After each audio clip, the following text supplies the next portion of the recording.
Here are 5 money milestones that changed everything for me before I hit 30. Now, I hit 400k invested before 30, but when I was 20 years old, I was broke, confused about money, and thought everything was something you did later in life. Milestone number 1, no high interest debt. At 23, I had a friend who had $3,000 sitting on a credit card from just small purchases that she didn't pay off. Once I realized that she was paying more in interest than she would make investing or working, I got her to attack that debt like her life depended on it. Buffett says compounding works both ways, but debt compounds against you even faster. Milestone number 2, 6 months of living expenses saved. When I saved my first $10,000 emergency fund, it felt boring. But when I was unemployed for 3 months, that cash meant that I didn't have to touch my investments or panic sell.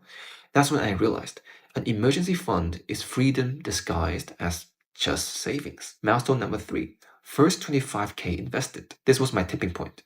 I put 25k into ETFs, and the next year it made me over $3,000 without me doing anything. That was my first taste of real compounding.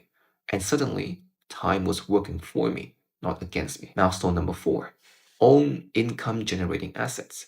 By 26, I had dividend paying stocks, properties, and a small side business bringing in cash every single month. These assets didn't just pay my bank account, they gave me options.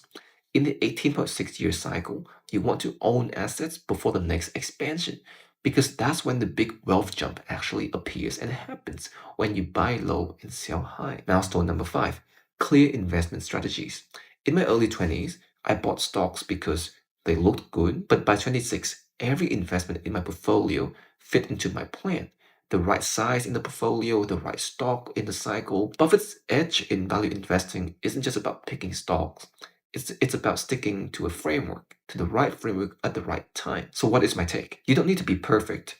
I made mistakes with every single milestone, but the earlier you hit them, the more cycles and compounding work in your favor, and that's where the real wealth is built. Well, there you have it. I share my exact ETF picks, research, and cycle updates in my free newsletter. Links in my bio. Also, let me know, which of these milestones have you already hit, and which one is next for you?